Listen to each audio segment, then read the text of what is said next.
Hi guys, another one I'm just going to quickly go over for beginners tonight is the hip hinge movement. It's called the hip hinge, often associated with an exercise called the Romanian deadlift. So you guys, we're going to do two different progressions to using the bar. The reason I'm sending this video and showing you this version with this is you can do this in the house if you can find some sort of stick basically, or broom, something like this, and it can help teach you the technique and you can practice it. So what you're going to do, the idea of a stiff leg or hip hinge movement is that you're taking the quads out of the equation and you're lengthening through the hamstrings like this. Okay, so this is the movement here as opposed to a squat where there's a lot of knee bend. There is a hip hinge involved in the squat, but there's also like a lot of knee bend. So a reflection of the knee. So what we're looking for is we're minimising how much the knee bends, okay, flexion of the knee, but we're maximising the extension and the flexion of the hips. So that's what's creating the movement here.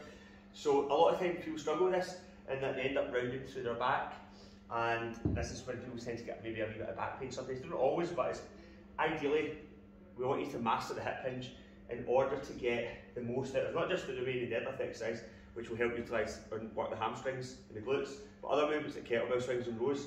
So in the house, what you can do is this: hold like a broomstick or a brush or whatever, just hold it here, and it should be, the main 2 points that we're looking for it should be in contact with is just your back side and your mid-back, and possibly the back of your head as well. So that's roughly what we're looking for, and when you're performing the hip hinge, it should stay in contact, especially with your mid-back area where the shoulder blades are, okay? If it's done incorrectly, so if you're doing this and you're trying to practice it, you're not sure if you're doing it right, if you start to round through the shoulders and not fully through the hips by pushing the hips back, what will happen is this, and as you can see the dowel or the piece of pole, whatever you want to call it, it will come away from the position or the contact with your shoulder blades.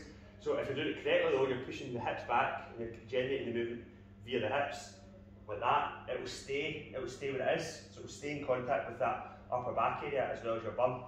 Okay, so you can just place, that's all you need to do, you just hold it there, like that.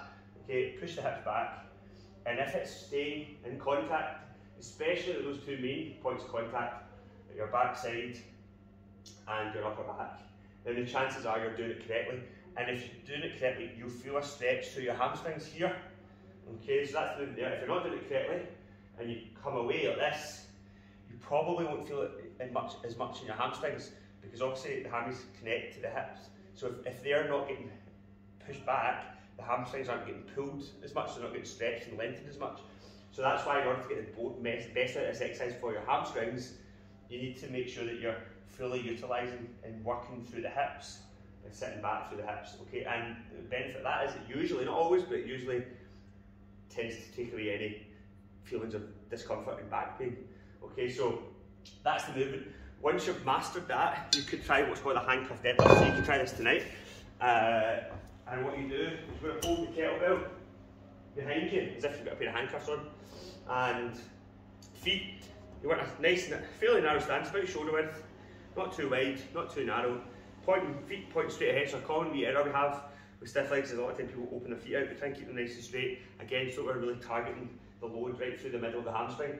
And then from there, chest out, shoulders back and down, okay? Similar idea, it's the exact same movement, but it's without the dowel. You're pushing the hips back, and then if you're doing it correctly, you'll feel the kettlebell sort of cup the underside of your bum, like there, like so.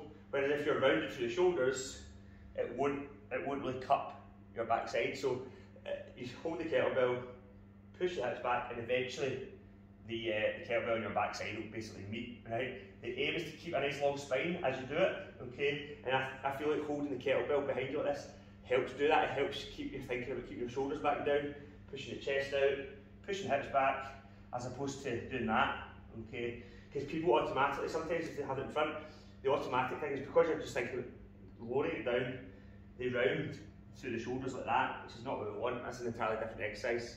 It's not necessarily a legitimate exercise, it's called a Jefferson curl, but that's not the goal of what we're doing here. So hold it behind you, push the hips right back, and focus on keeping the shoulders back and down, and having the hands behind you and the weight behind you helps sort of encourage you to do that.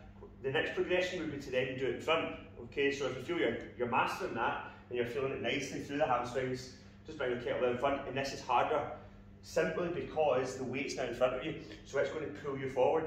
Like that, it's going to try and pull your shoulders into a rounded position. So you need to work harder to utilise all the muscles in your upper back and your lats to sort of keep the shoulders back and down and keep them in that nice straight line. Okay, so once you feel you're getting that, you're nailing that, then the next progression is just to do it with the bar. We won't bother demonstrating the bar just now, we'll just stick to these wee movements and then we'll nail them. Okay, so feel free to practice that one in the house because it's a gateway to lots of different exercises.